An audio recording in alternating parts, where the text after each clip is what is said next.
The master bedroom needs to be cleared by tonight, my mother-in-law Barbara announced, marching into my house with moving boxes.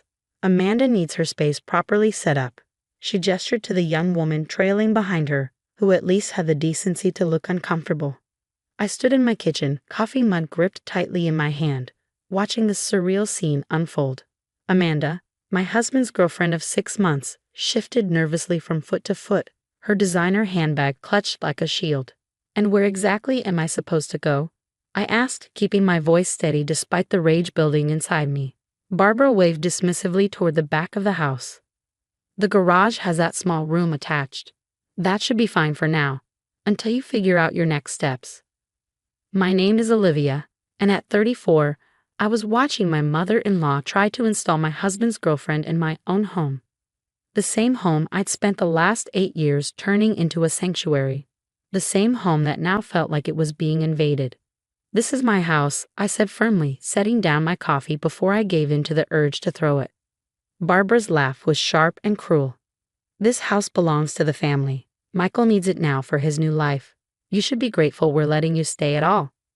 Michael, my husband of 10 years, had moved out 3 months ago, claiming he needed space to find himself. Apparently, he'd found himself in the arms of his 25-year-old yoga instructor. I'd known about Amanda for weeks, but them trying to move her into my home, was a new level of audacity. "I'm not moving to the garage," I stated, crossing my arms. "And Amanda isn't moving in here. Don't be difficult, Olivia." Barbara stepped closer, her perfectly manicured finger pointing at my face. "This house has been in our family for generations. Michael's grandfather built it. You're just the soon-to-be ex-wife. You have no right to it." What Barbara didn't know, what none of them knew, was that Michael's grandfather Thomas had been more than just the man who built this house. He'd been my mentor, my friend, and in many ways, more of a parent to me than Barbara had ever been to Michael. I'd spent countless evenings with Thomas in his final years, listening to his stories, learning about the family history, and helping him organize his affairs. Barbara had been too busy with her social clubs to visit him, and Michael had always found excuses not to stop by. But I was there, 3 times a week, until the very end. "The movers will be here this afternoon," Barbara continued, already measuring the windows for new curtains. "Amanda has excellent taste. This place could use a more youthful touch." I watched as Amanda ran her hand along the kitchen counter, the same counter where Thomas had taught me to make his secret recipe pasta sauce. Every surface in this house held memories, not just of my marriage, but of the real family I found here. "I have some work calls to make," I said calmly, picking up my coffee again. "I'll be in my office." "Your office?" Barbara scoffed. "That's going to be Amanda's yoga room. She'll need somewhere to train her clients." I closed my door on Barbara's continued demands and pulled out my phone. With trembling fingers, I dialed a number I'd memorized months ago. "Mr. Patterson? It's Olivia. I think it's time." The lawyer's voice was calm and reassuring. "I was wondering when you'd call. Shall I proceed with opening the trust documents?" "Yes," I replied, hearing Barbara and Amanda's voices float up from downstairs as they discussed paint colors. "It's definitely time." What they didn't know was that Thomas, in his final months, had done more than just share stories with me. He'd seen exactly who his family had become. Barbara's materialistic manipulation, Michael's weak-willed selfishness, and he planned accordingly. I hung up with Mr. Patterson and opened my desk drawer, pulling out an old envelope. Inside was a letter Thomas had given me 2 weeks before he passed away. "Only open this when you need it most," he'd said, his wise eyes twinkling with that familiar mix of mischief and kindness. I'd known this day was coming. I'd seen the signs in Michael's growing distance, in Barbara's increasingly hostile behavior. Thomas had seen it too, long before any of us were ready to admit it. Downstairs, I heard the front door open and Michael's voice join the others. "The movers are on their way," he called out. "Mom, did you tell Olivia about the garage?" I ran my fingers over Thomas's letter, remembering his last words to me. "Sometimes, my dear, justice comes in unexpected ways. Just be patient and trust in what we've planned." The sound of footsteps on the stairs told me they were coming to confront me again. I tucked the letter away and squared my shoulders. Let them come. Let them make their plans and measure their curtains. The trust documents would be unsealed tomorrow morning, And then they'd learn what Thomas had known all along. That family isn't about blood or marriage. It's about who shows up, who cares, who stays. Barbara's sharp knock rattled my office door. Olivia, the movers need to get in there. I smiled, thinking of Thomas and the future he'd helped secure. Come in, Barbara. We need to talk about the house. The door swung open, and there they stood. Barbara, Michael, and Amanda, ready to claim what they thought was rightfully theirs. They had no idea what was coming. What's there to talk about? Michael asked, leaning against my office doorframe with that familiar look of smug confidence. Mom's right. This is a family house. You're not family anymore.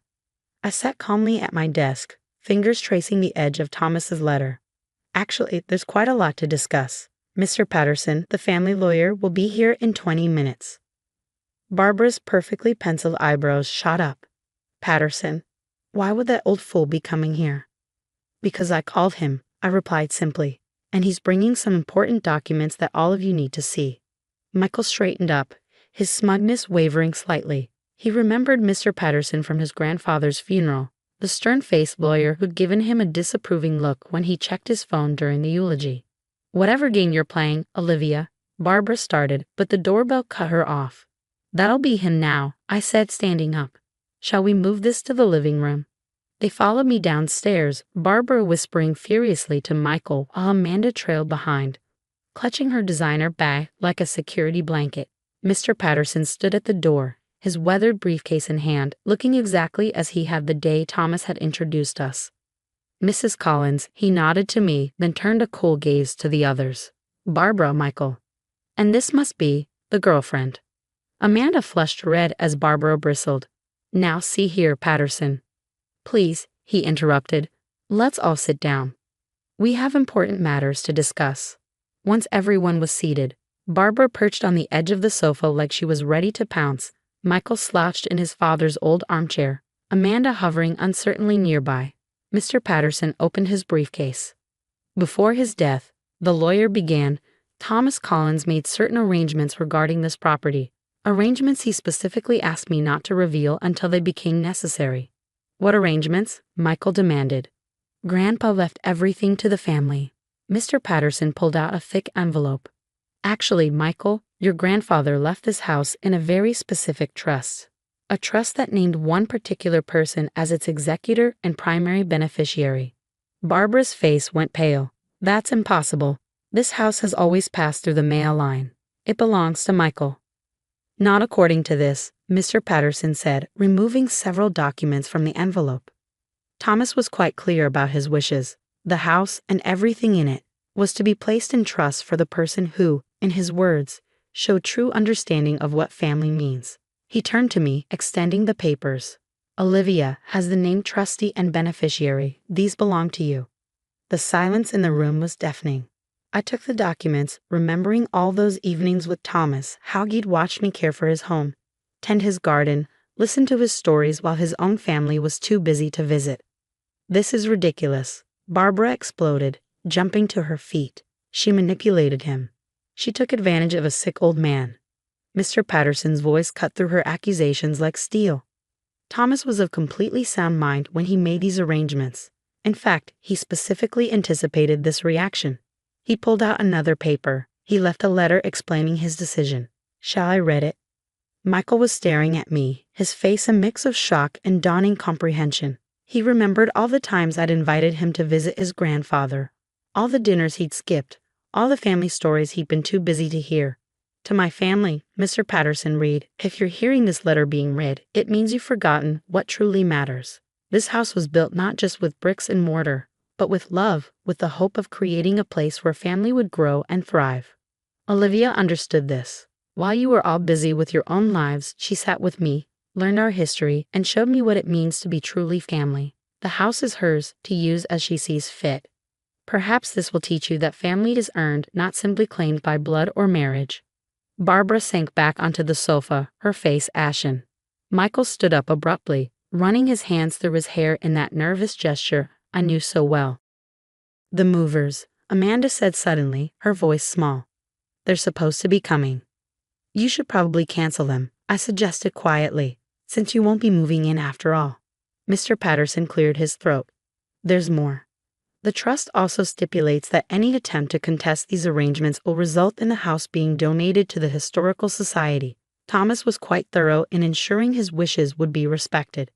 Barbara's mouth opened and closed soundlessly. Michael looked lost, like a child who'd just been told Santa wasn't real.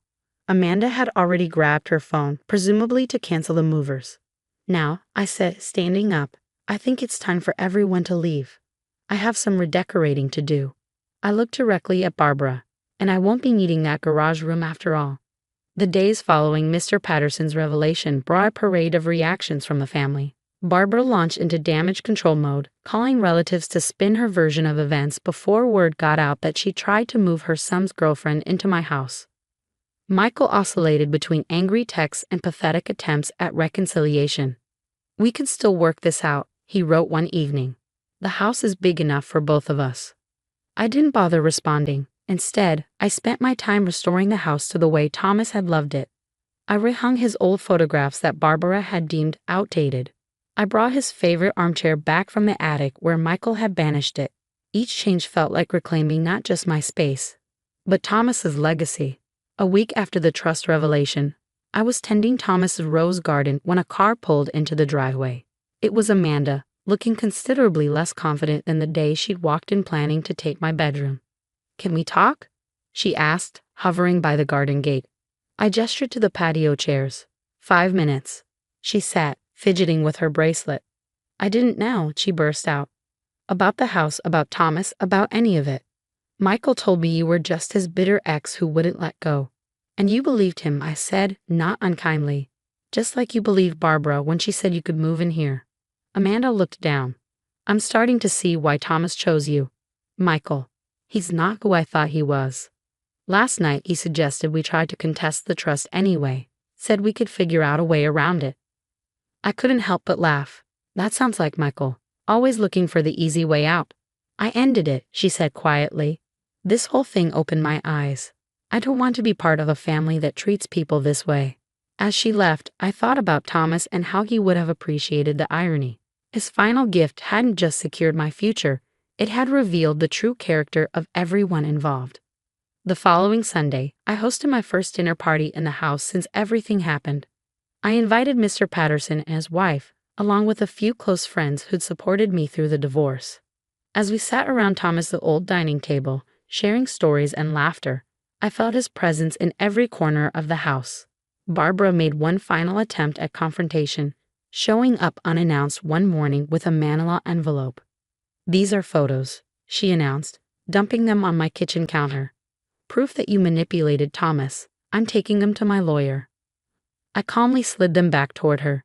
"Go ahead. And while you're there, ask your lawyer about the consequences of contesting the trusts. I'm sure the Historical Society would love to give tours of this place." She left, but not before I saw the defeat in her eyes. She knew she'd lost, not just the house, but the power she'd wielded over the family for so long. Michael moved to a different city shortly after.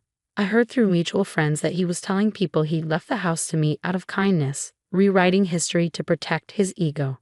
That was fine by me. I had the truth, and more importantly, I had Thomas's legacy. 1 year after the failed attempt to move Amanda in, I sat in Thomas's study, surrounded by his books and mementos. The house felt more like home than ever, filled with the warmth and history he'd always cherished.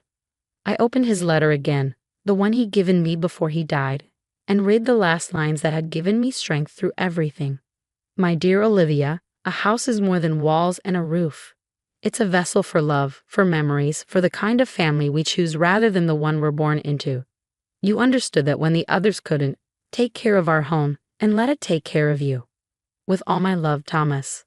I folded the letter carefully and looked around the study, at the life Thomas had built and entrusted to me. Barbara and Michael had seen this house as a possession to be claimed. They never understood that it was really a gift to be earned through love, respect, and genuine care. Outside, Thomas's roses were blooming, their fragrance drifting through the open window. The house felt alive, not with the chaos Barbara and Amanda would have brought, but with the peaceful energy Thomas had always cultivated here. In the end, the property trust hadn't just given me a house. It had given me the freedom to honor Thomas's memory in the way he deserved. And somewhere, I knew he was smiling, satisfied that his home had ended up exactly where it belonged.